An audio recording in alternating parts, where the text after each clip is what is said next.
Halo, perkenalkan, nama saya Najwa Atalia dari kelas 11 IPS 2. Di sini, dalam video ini, saya akan menganalisis sekaligus menjelaskan abad pertengahan pada bangsa Eropa. Sekarang kita mulai saja ke nomor yang pertama. Apa yang menyebabkan kemunduran di berbagai bidang Eropa sehingga Eropa memasuki abad pertengahan atau Dark Age?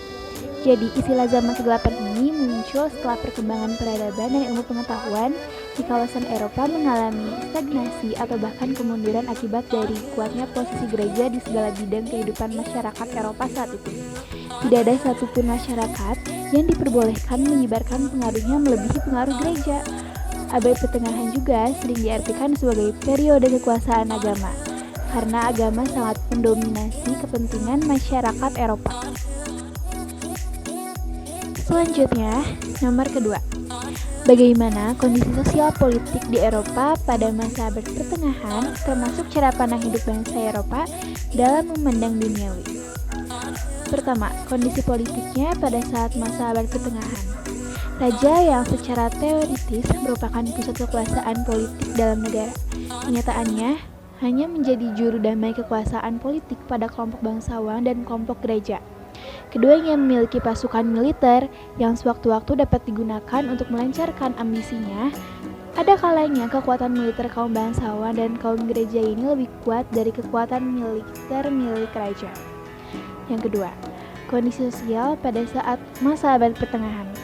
Saat itu, kehidupan masyarakat Eropa sangat terikat pada doktrin gereja. Masyarakat kehilangan kebebasan untuk menentukan pribadinya dan kehilangan harga dirinya. Kehidupan manusia tidak tentram karena senantiasa diintip oleh intelijen gereja sehingga menimbulkan sikap saling mencurigai dalam masyarakat. Nomor ketiga, apa yang menyebabkan bangsa Eropa sadar mereka mengalami kemunduran dan memulai gerakan Renaissance? Apa gerakan Renaissance itu? Jadi Eropa itu menyadari bahwa bangsa mereka itu sedang ada pada masa di mana kebudayaan sedang tidak berkembang dan ilmu pengetahuan seperti berjalan di tempat. Setelah Eropa mengalami masa kegelapan, para pemikir berusaha mencari ide-ide baru dengan cara mempelajari ilmu-ilmu dari zaman Romawi kuno, Yunani kuno, atau Kerajaan Ottoman untuk kemudian dimodifikasi. Dan terlahirlah gerakan Renaissance. Gerakan Renaissance ini pertama kali lahir di Italia pada abad ke-14 yang kemudian menyebar ke seluruh Eropa. Hal ini disebabkan karena kota-kota di Italia banyak yang menjadi kota perdagangan yang kaya sehingga mereka mampu membiayai para pemikir dan seniman untuk menemukan pemikiran-pemikiran baru. Selain itu, Renaissance juga memengaruhi banyak pola pikir di dunia. Peristiwa Forum ini merupakan masa pendewasaan bagi bangsa Eropa. Di masa ini, manusia optimis dengan kemampuannya untuk menciptakan kemajuan yang dapat memberikan cahaya baru. Dalam hal ini adalah kemajuan ilmu pengetahuan. Kemudian, banyak muncul pikiran-pikiran filosofis dari Eropa. Melalui slogan Aus Clarum, Sapere Aude, yang berarti beranilah berpikir sendiri. Immanuel Kant,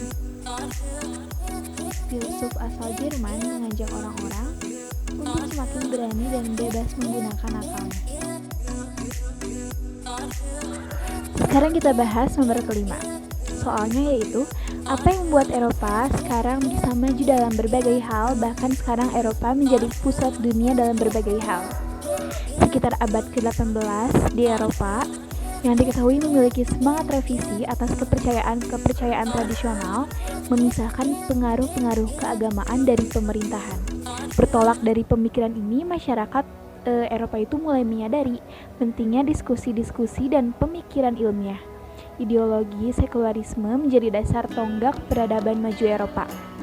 Lalu, pada zaman pencerahan terjadi sekitar tahun 1687 sampai 1789 Masehi adalah masa-masa yang produktif bagi sejarah budaya barat.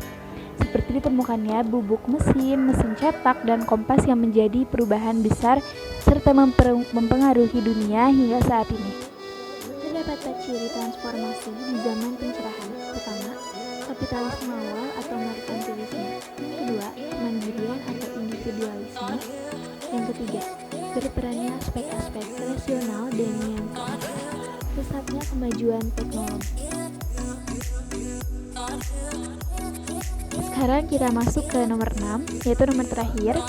Jelaskan perbedaan kehidupan sosial, politik, dan ekonomi Eropa pada abad pertengahan, Renaissance, dan Aufklärung. Pada abad pertengahan, kehidupan sosial ini tergantung pada sistem feodalisme yang memang sangat identik pada masa abad pertengahan.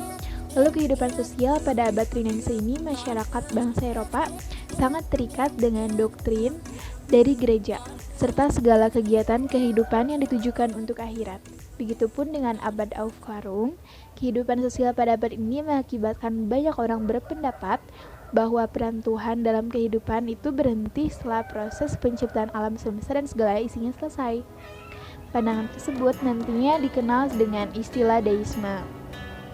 Selanjutnya, kehidupan politik pada abad pertengahan, kekuasaan raja berkurang, dan raja terpaksa berbagi kekuasaan dengan golongan bangsawan yang sangat berpengaruh di wilayahnya masing-masing. Pada abad Renaissance ini, kehidupan politik raja yang secara teoritis ialah merupakan pusat dari kekuasaan politik dalam negara. Namun, pada kenyataannya hanya menjadi juru damai. Kehidupan politik pada abad Aufklärung ini paham-paham baru tumbuh subur semakin dengan bebasnya masyarakat untuk berpikir seperti rasionalisme, empirisme, kantianisme, idealisme, positisme, dan masih banyak lagi yang lainnya. Lalu kehidupan ekonomi pada abad pertengahan, kegiatan ekonomi juga masih berputar pada perdagangan di bidang pertanian, barang-barang pokok. Begitupun dengan kehidupan ekonomi pada abad Renaissance, berlakunya sistem ekonomi tertutup yang dimana menguasai perekonomian hanyalah golongan penguasa. Perubahan bidang ekonomi pada abad Aufklärung ini belum mampu dikembangkan demi kesejahteraan manusia.